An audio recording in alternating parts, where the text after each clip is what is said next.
안녕하세요. 켈리의 작은 도서관에 오신 것을 환영합니다. 오늘은 허여경 작가의 엇박자를 소개해 드리겠습니다. 실패한 결혼과 좀처럼 현실에서 벗어나지 못하는 한 여인의 이야기입니다. 뭔가 다른 길을 찾으려고 애를 쓰지만 뜻대로 되지 않네요. 세상에는 제 박자에 딱딱 맞춰서 살아가는 사람보다 이렇게 엇박자 속에서 위태로이 살아가는 사람들이 더 많은 것 같습니다. 허여경 작가의 엇박자 낭독 시작하겠습니다.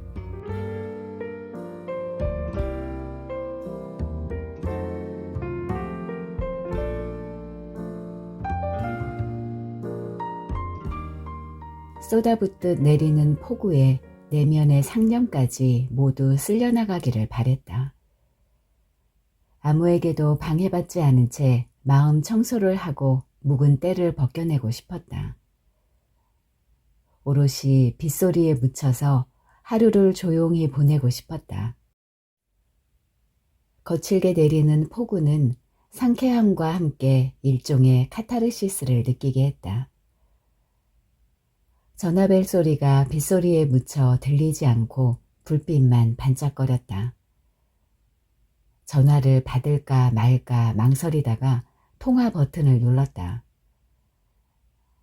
안녕하세요. 가정법원입니다. 깜짝 놀란 나는 목소리 톤이 올라갔다. 무슨 일로 전화하셨나요? 당황한 나에게 담당 직원은 차분하게 용건을 말했다.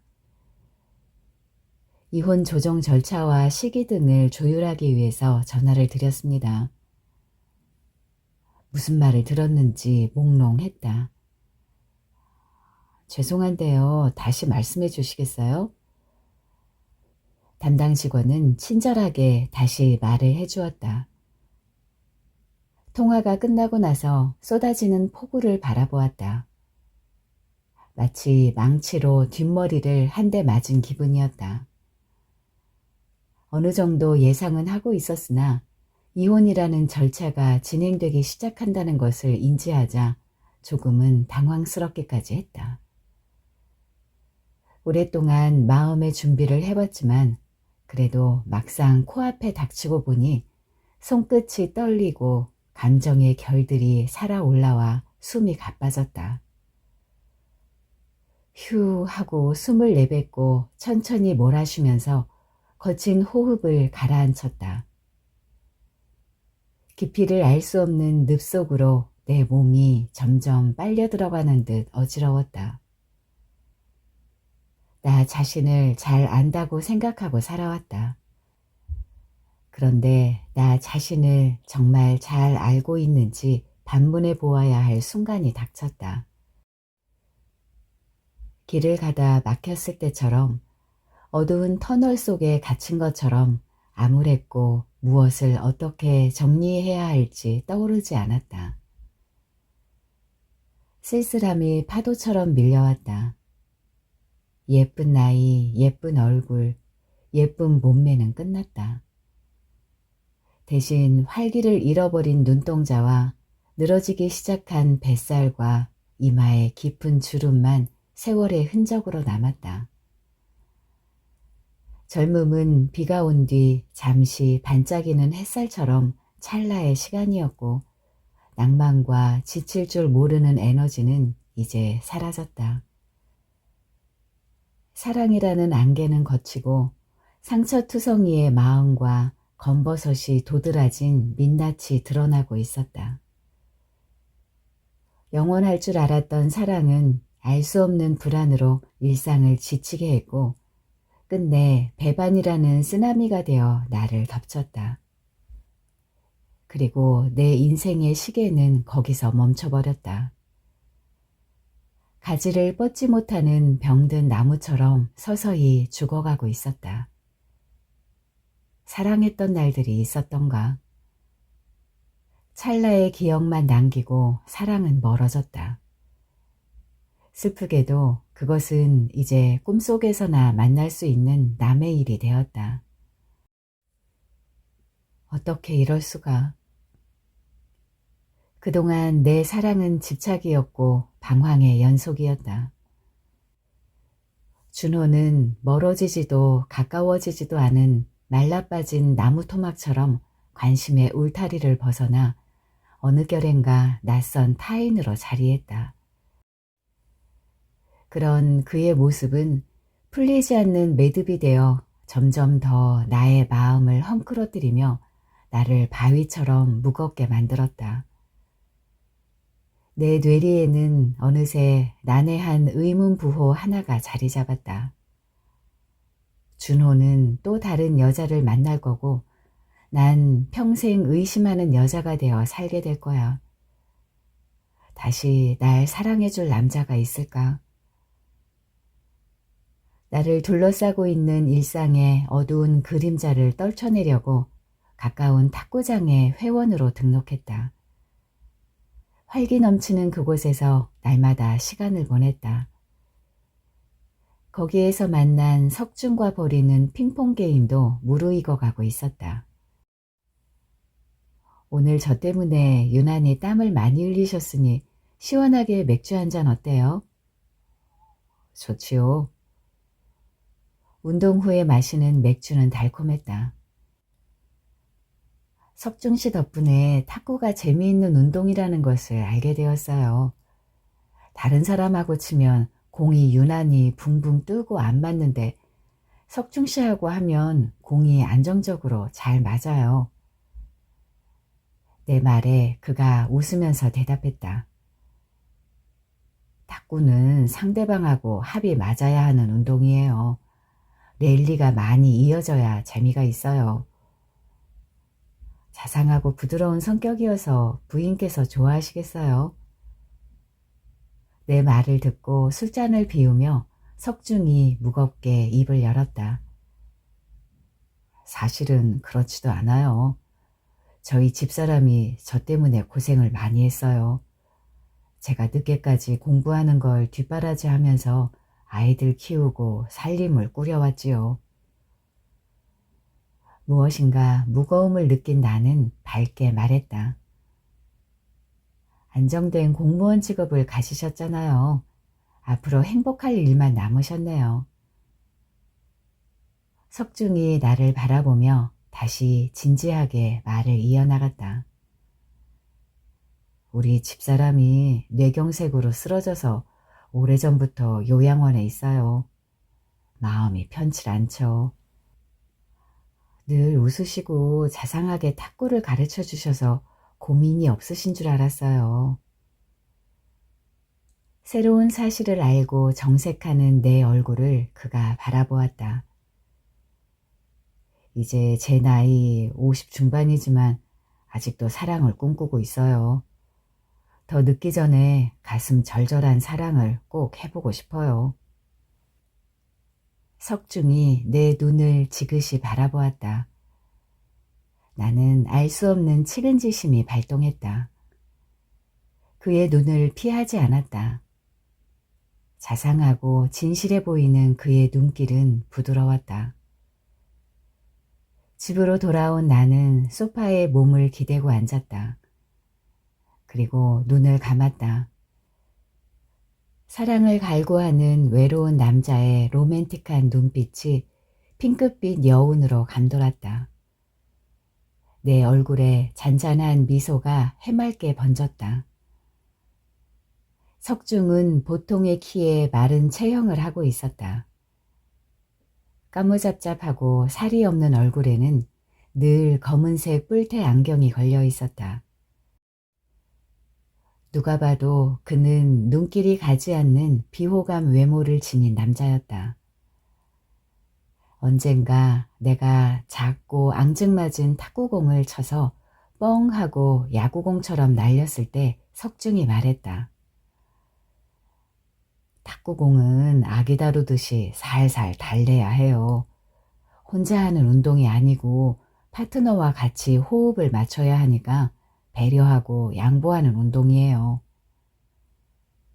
그의 말에 애교 섞인 웃음을 지어 보이며 내가 말했다.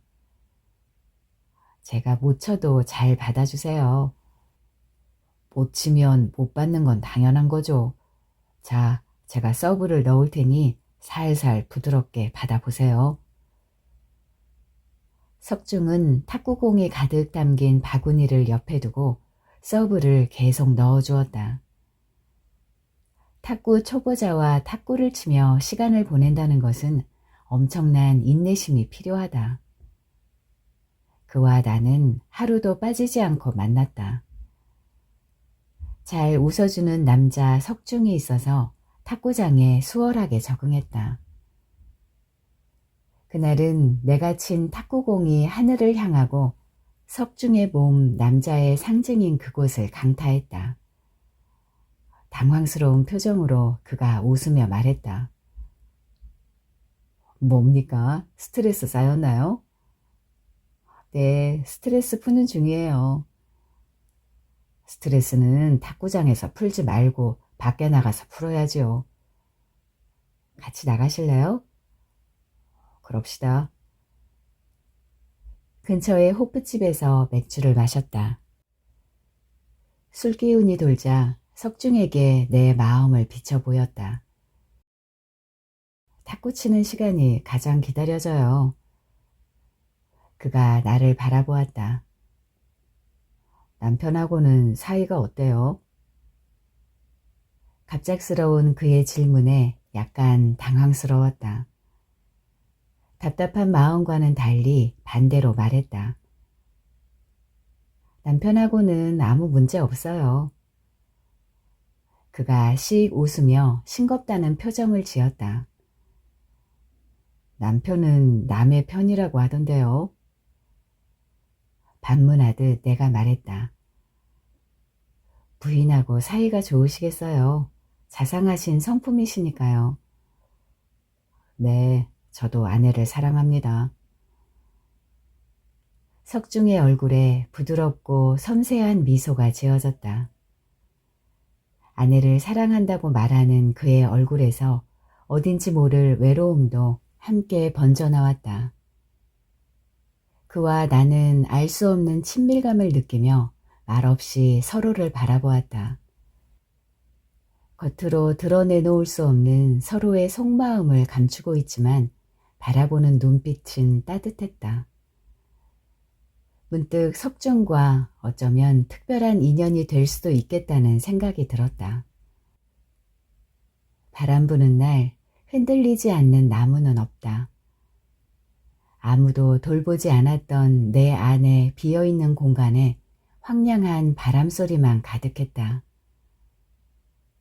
소파에 몸을 기댄 내 얼굴에서 미소가 점점 사라지고 아주 오래전 옛날로 돌아갔다. 마치 낡은 다큐멘터리 영화를 보는 것처럼 그동안의 결혼 생활이 파노라마가 되어 기억의 화면에 차례로 펼쳐졌다. 잘생긴 준호에게 반해 순식간에 사랑에 빠진 나는 적극적으로 그에게 대시했다. 나중에 알고 보니 준호는 아무것도 없는 남자였다.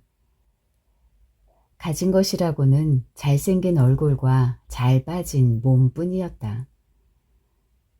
외모가 호감을 주는 것은 분명했다. 잘생긴 얼굴 때문에 여자들이 먼저 따랐던 준호는 여자들의 유혹을 잘 뿌리치지 못했다. 나와 결혼하고 얼마 지나지 않아 준호는 얼굴값을 하기 시작했다. 잘생긴 준호의 외모가 좋아서 결혼은 했지만 부부로 살아가는 일에 외모는 전혀 중요한 요소가 아니었다. 눈에 보이지 않는 내면적 가치에 대한 확신이 더 필요했다. 겉모습에 반해 마음이 설레어서 결합했더라도 내적인 교감이 없거나 부족하면 부부로 살아가기가 어려웠다. 미처 몰랐던 사실을 알고 난 후 진실을 새롭게 받아들이는 일은 지우개로 기억을 지우는 것보다 훨씬 더 난해했다. 준호는 집안일을 남의 집 일처럼 여기는 남편이 되었다. 가정을 어떻게 꾸려나가는지 몰랐고 그 어떤 것도 의논하지 않았다. 갈수록 정남이가 뚝 떨어지는 남자로 변해가고 있었다. 그렇지만 어쩌겠는가. 내 발등을 내가 찍은 거였으니 누구를 원망할 수도 없었다. 그저 준호가 바깥 일에만 전념할 수 있도록 조용히 뒷바라지하며 살았다. 허울뿐인 가정을 위한 무미건조한 삶을 내 책임으로 받아들였다. 결혼하고 3개월도 채 지나지 않아 지방 출장을 가면서 준호는 고속버스 옆자리에 앉게 된 한 여자를 만났다. 삶은 계란 드실래요? 여자가 준호에게 먼저 말을 건넸다. 고맙습니다. 어디까지 가시죠? 준호는 반갑게 응답했다. 삶은 계란을 내밀며 먼저 말을 걸었던 여자가 준호의 잘생긴 얼굴을 바라보며 말했다. 저는 목포까지 가서 무안으로 가는 버스로 갈아탈 거예요. 준호는 반갑게 대답했다. 아, 그러세요? 저도 목포에서 무안으로 가는 버스를 탈 건데. 그럼 같이 가면 되겠네요. 두 사람은 목적지가 같다는 이유로 빠르게 친근함을 느꼈다. 서울에서 목포까지 5시간 정도 걸리는 고속버스 안에서 대화를 주고받으며 즐거운 동행을 했다. 여자가 무안으로 가는 버스표 2장을 끊어서 준호에게 건넸다. 준호가 여자의 호의에 화답했다. 고맙습니다. 다음에는 제가 사겠습니다. 연락처를 주시면 기회가 될 때 다시 뵙기로 하지요. 준호는 자신이 유부남이라는 사실을 여자에게 말하지 않았다. 혼자가 아닌 누군가를 갈망하는 마음속 허기가 준호를 외롭게 했고 사랑받지 못하는 자신을 힘들어했다. 사랑받지 못한다는 강박관념은 애정 결핍과 같이 병적으로 나타났다. 외로움을 견딜 수 없는 준호는 자신을 사랑해줄 누군가를 끊임없이 갈구했다. 다른 여자에게 느끼는 감정이 커갈수록 머릿속에 가득 차오르는 불만을 밖으로 터뜨렸다. 술에 취한 준호가 불쑥 말했다. 넌 날 사랑하지 않아. 뭐라고? 깜짝 놀란 나는 생각이 많아졌다. 왜 내가 자기를 사랑하지 않는다고 생각하는 걸까? 도대체 그가 원하는 사랑이 뭘까? 그날 밤 준호는 쉽게 잠들었지만 나는 잠들지 못했다. 코를 골며 자는 준호의 코를 비틀어주고 싶었다. 나한테 불만이 뭐지? 소통되지 않는 대화 때문인가? 생각은 꼬리를 물고 밤을 지새운 결과는 알 수 없음이었다. 다음날 아침 준호에게 물었다. 어제 그 말 뜻이 뭐야? 무슨 말? 당신이 어젯밤에 그랬잖아. 넌 날 사랑하지 않는다고. 준호는 자신이 무슨 실수를 했나 곰곰이 생각하는 눈치였다. 나 그런 말 한 적 없는데. 쓸데없는 소리 하지 말고 밥이나 줘. 밥 없어. 거봐, 나한테 신경 쓰는 게 아무것도 없잖아. 어젯밤에 당신이 한 말 때문에 잠도 한숨도 못 자서 내가 얼마나 피곤한 줄 알아? 넌 날 사랑하지 않아 라는 준호의 그 한마디는 내가 결코 무심히 지나칠 수 있는 말이 아니라고 생각했다. 당신 정말 비겁한 사람이야. 이 순간만 벗어나면 된다고 생각해? 준호는 내가 자기 감정에 빠져서 허우적댄다고 생각했다. 그에게 말을 걸면 아무 반응 없이 묵묵부답이었다. 내 말에 등을 돌리고 앉아서 힘들이지 않아도 나를 힘들게 하는 방법을 터득했다. 벽에 대고 말하는 기분이야. 이건 무시야. 기분 나빠하는 내 말에 준호가 반응했다. 네가 그렇게 자꾸만 흥분하기 때문에 내가 말하기 싫은 거야. 돌아앉은 준호가 고개를 돌리고 나를 바라보기를 바랬다. 벽보다 단단한 그의 등에 대고 고민하고 연구하면서 다가갔다. 하지만 나는 끝내 준호에게 적응하지 못했다. 지친 나를 바라보면서 준호는 자신이 이겼다고 생각하는 것 같았다. 겉과 속이 다른 그의 모습에 나는 고개를 가로저었다. 그를 달래고 혼내고 윽박질러 보았지만 돌아오는 것은 바닥난 나의 체력과 빠져나간 기운뿐이었다. 도무지 소통되지 않는 준호를 보면서 나는 차라리 혼자 사는 여자가 낫겠다고 생각했다. 나는 외로울 때마다 거울을 보는 버릇이 생겼다. 거울에 비친 내 모습은 여전히 예뻤다. 나에게 무관심한 준호의 행동을 관찰해보면 다른 여자에게 빠져있음이 틀림없었다. 처음에 그 사실을 알았을 때 너무 놀랐던 나는 수많은 밤을 뜬 눈으로 번민하면서 고통스러워했다. 아니겠지, 아닐 거야. 준호는 다른 여자와의 관계가 들통날 적마다 술집에서 한 번 보고 난 후 전화 통화만 하는 사이라고 말했다. 그의 색다른 취미가 여자와 전화 통화하는 것이라니. 준호가 그렇게 하는 것은 어쩌면 숨구멍이 필요해서였을지도 모를 일이었다. 들통이 났을 때 차라리 거짓말로 회피하지 않았다면 내가 정신과 치료를 받아야 할 이유가 없었을 것이다. 준호에 대한 불안과 의심으로 인해 나는 의부증이라는 병을 얻었다. 누군가를 의심하는 일은 고통스러웠다.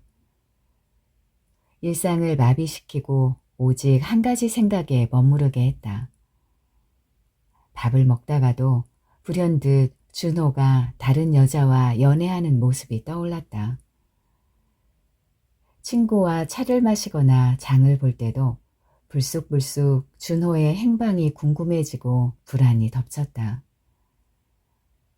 마음속에서 지뢰처럼 터지는 의심과 불안은 아무리 겉으로 드러나지 않도록 덮으려고 해도 덮어지지 않았다.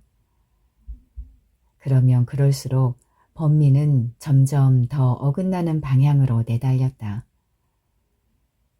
붙잡으려고 하는 나와 도망가려는 준호가 서로의 에너지를 쏟아부으며 지적하고 변명하고 자책하기를 반복했다. 이따금 나는 이상한 꿈을 꾸었다. 꿈에서 준호가 잘못한 일이 있으면 깨어나서도 풀리지 않아 나도 모르게 화를 냈다. 준호는 어떤 여자와 어깨동무를 하고 귓속말을 하면서 스킨십을 하고 있었다. 둘이 연애하냐? 내가 불같이 소리쳤다. 야, 이 미친놈아. 꿈속에서 본 준호에게 느끼는 내 감정은 매우 폭발적이고 격한 감정이었다. 눈을 떴지만 격한 마음이 그대로 남아있었다. 먼저 일어나 있던 준호에게 기분 나쁜 핀잔을 주었다. 아주 당신 신이 났더라. 그 여자가 그렇게 좋아? 내 말에 준호가 어이없다는 표정으로 말했다. 뭐 또 이상한 꿈 꿨냐? 비록 꿈이었지만 부정적인 감정이 내 기억과 온 몸에 사무치게 박혀있다는 경고였다.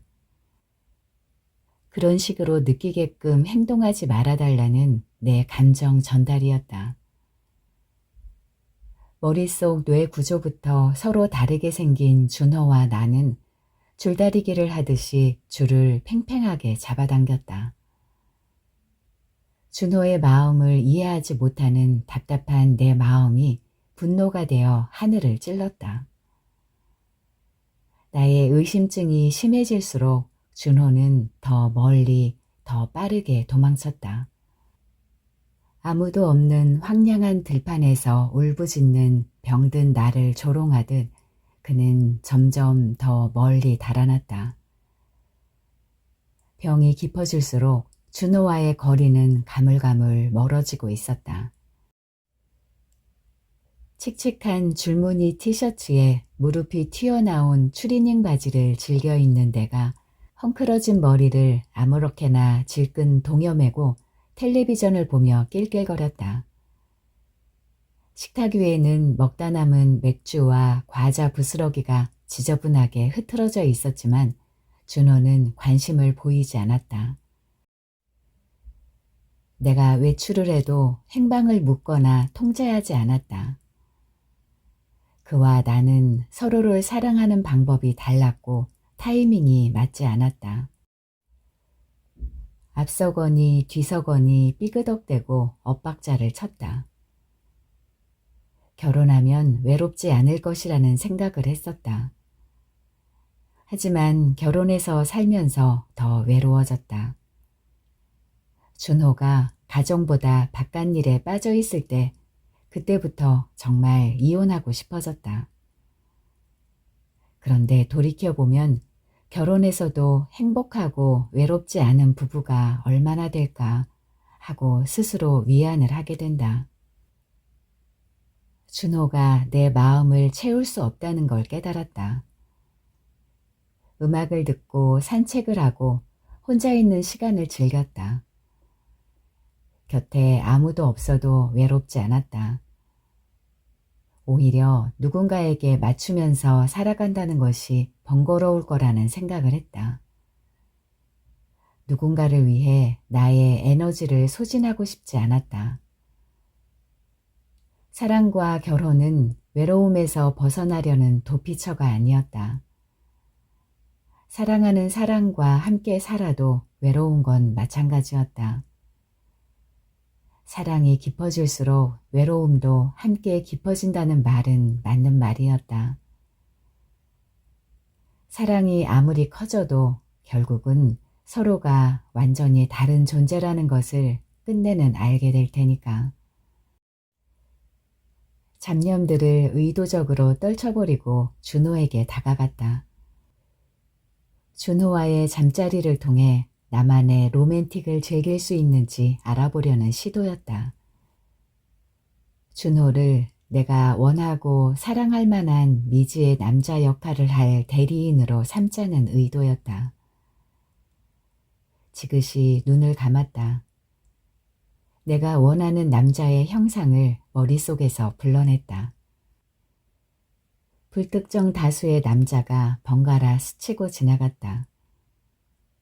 조금씩 그들에게 다가가려고 마음을 열었다. 성이라곤 조금도 없는 준호의 몸 동작에 눈을 떴다. 그에게는 내가 원하는 로맨틱한 기쁨을 대신 안겨줄 매력이 없었다. 준호에게는 나 혼자 즐기려는 쾌락마저도 완성해줄 배려심조차 남아있지 않았다. 준호는 나의 감정과는 상관없이 일방적으로 움직였다. 그 바람에 모처럼 갈구했던 낭만은 사라지고 짜증만 남았다. 준호는 먼저 일어나 씻으러 갔다. 그 모습이 얼마나 얄밉던지 우라가 치밀었다. 어렵게 마음먹은 잠자리를 통한 회복 시도도 포기해야 했다. 준호의 생각은 달랐다. 여자를 정말 모르는 그가 엉뚱하게도 내 탓을 했다. 그는 이기심으로 가득한 존재였다. 당신은 남자를 몰라도 너무 몰라. 나의 무감각한 반응을 탓했다. 그는 나에게 지친 모습만 보여주었다. 나 역시 점차 무관심해지고 다가가지 않고 냉담해졌다. 부부의 잠자리는 서로를 향한 열정과 욕망의 꽃이다. 사랑하는 마음을 언어가 아닌 몸으로 표현하는 것이고 절정을 함께 찾아가는 여정이다. 준호와 나는 서로 다른 관점을 거듭 확인했고 좁혀지지 않는 평행선을 달렸다. 집을 나서면 눈에 띄는 정다운 부부들이 부러웠다. 남편이 무거운 짐을 들고 아내가 행복한 모습으로 뒤를 따라가는 모습이 보기 좋았다. 서로를 바라보는 정겨운 눈길이 부러웠다. 그들에게는 의심도 불안도 없어 보였다. 좋은 날, 좋은 밤, 행복을 찾는 그들의 모습이 내 외로움을 더욱 자극했다. 뜨거운 섹스와 달콤한 눈빛을 나누는 이들에겐 현실의 고민이 없을까? 서로 다른 생각에서 비롯되는 갈등은 없을까? 누군가 바람이라도 피우면 어떤 표정으로 서로를 마주할까? 행복한 부부를 만나게 되면 내가 처한 갈등과 번민을 들키지 않으려고 자리를 피했다. 준호와 나는 결혼에 대한 잘못된 인식과 환상에서 벗어나지 못했다. 숨겨진 욕구나 진심을 상대방이 먼저 알아주기만을 바랬다. 노력은 하지 않고 이기적인 자아가 서로에게 끊임없이 실망하고 기대를 충족시켜주지 못했다. 준호가 던져놓은 의심과 불안증으로 인해 혼자서 열병을 앓듯이 아파하던 내가 나를 지키고자 찾았던 돌파구는 책이었다. 책은 보이지 않는 내면의 겉껍질을 깨고 내 영혼에 조금씩 위로가 되었고 보이는 것이 전부가 아니라는 것을 알게 했다. 볼품없는 나의 겉모습에 마음 아파할 필요가 없었다. 보이지 않는 내면이 충만할수록 흔들리지 않는 건강한 생명력이 뿌리를 내렸다. 사랑하고 또 사랑하라. 사랑은 없다고 말한 지독한 허무주의자 쇼펜하우어도 사랑에 관해서는 관대했다. 삶을 향한 의지는 사랑이라고 그는 정의했다. 바람둥이, 불륜, 허무함 등의 가벼움과 지조와 신념 등의 무거움을 이야기한 밀란 쿤데라의 참을 수 없는 존재의 가벼움을 맛보았다. 훼손된 사랑의 두려움에도 서로 다른 꿈을 꾸는 두 사람을 그린 소설과 결혼에 대한 수많은 글을 읽었다. 나는 무거운 사람인가 가벼운 사람인가? 나의 무거움은 어떤 가식들로 포장되어 있을까? 나의 가벼움은 또 얼마만큼 나를 타락시키고 있을까?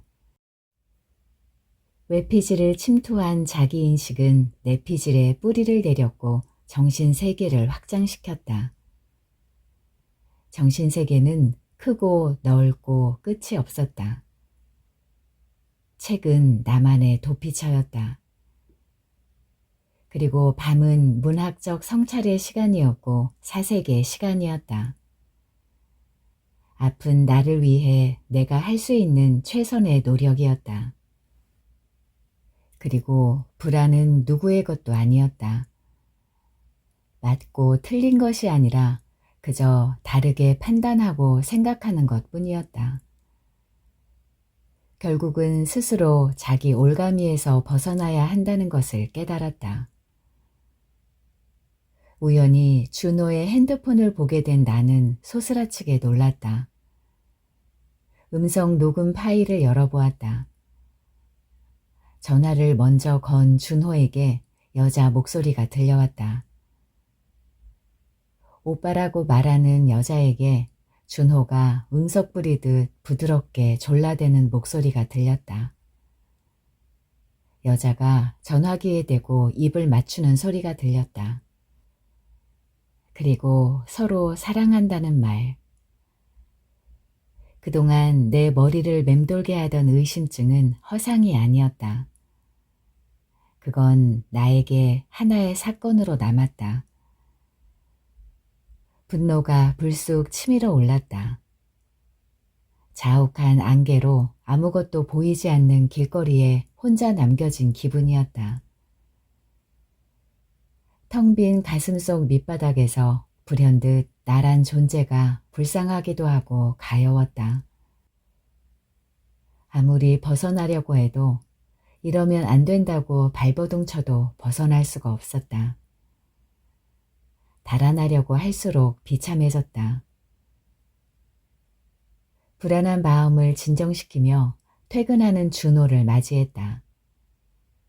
냉소가 스며든 마음을 아슬아슬하게 달래고 어둠 속에서 뒤척이던 나는 곤히 자는 준호를 바라보며 마음을 쓸어내렸다. 거센 바람이 부는 춥고 떨리는 그 한밤에 외로움이 그리움과 한 덩이가 되어 내 안에서 휘몰아쳤다. 모든 못난 감정도 나의 것이었다. 그리고 나는 나의 삶을 살기로 마음먹었다.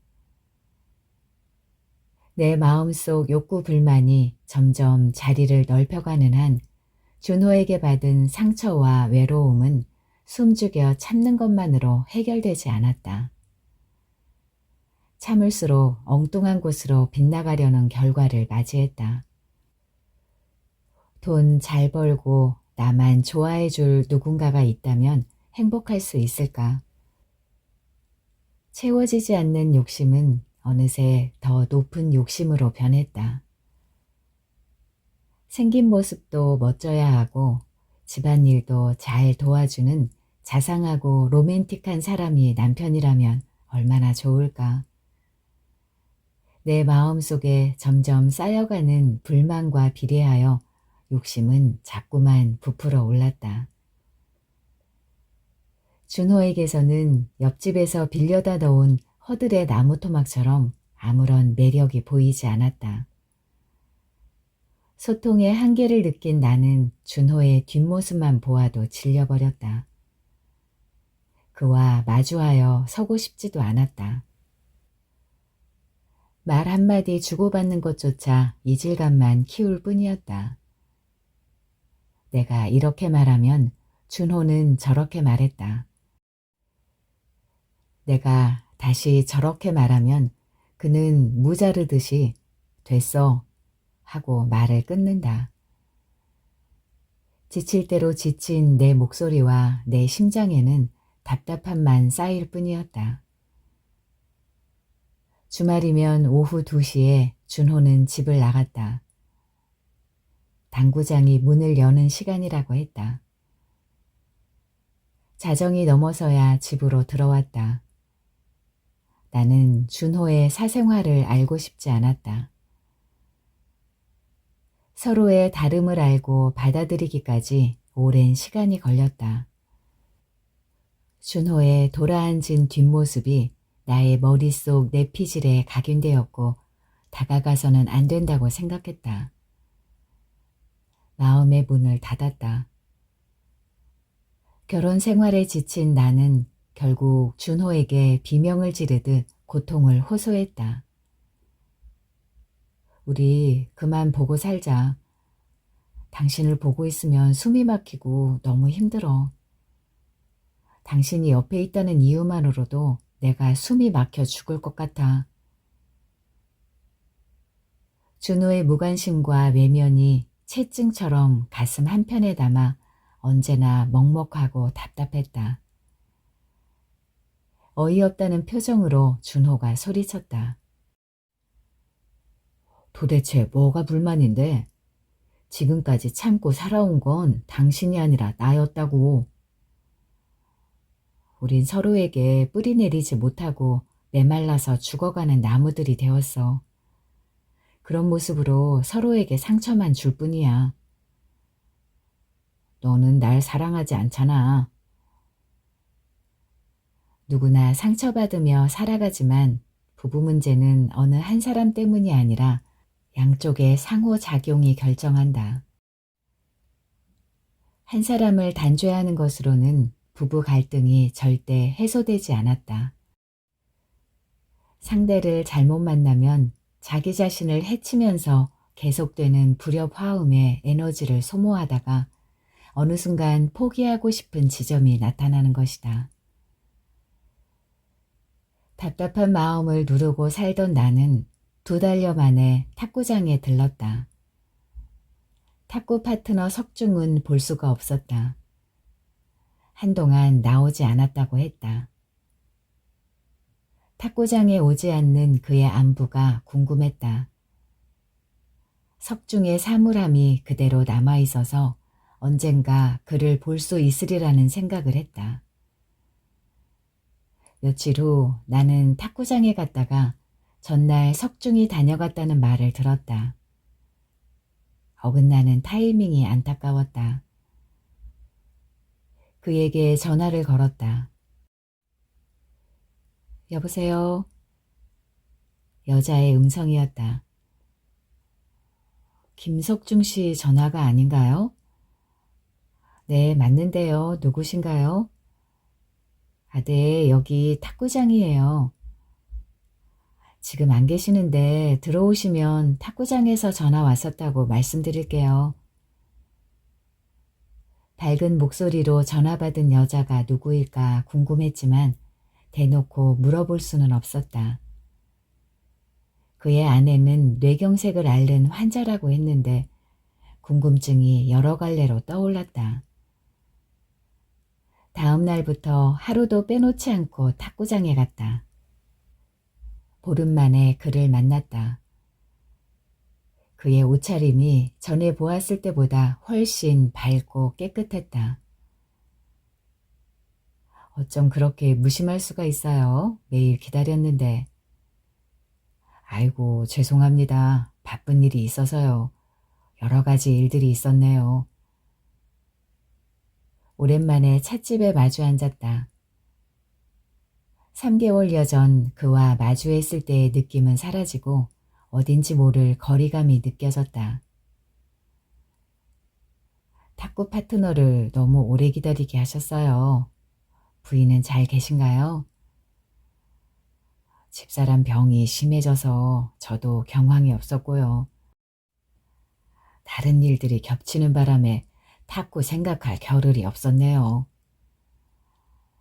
며칠 전 석중 씨한테 전화했더니 어떤 여자가 받던데요. 네, 저에게 도움을 많이 준 사람이에요. 지금은 저하고 같이 살고 있습니다. 전혀 예상 못했네요. 부인을 사랑하신다고 하셔서.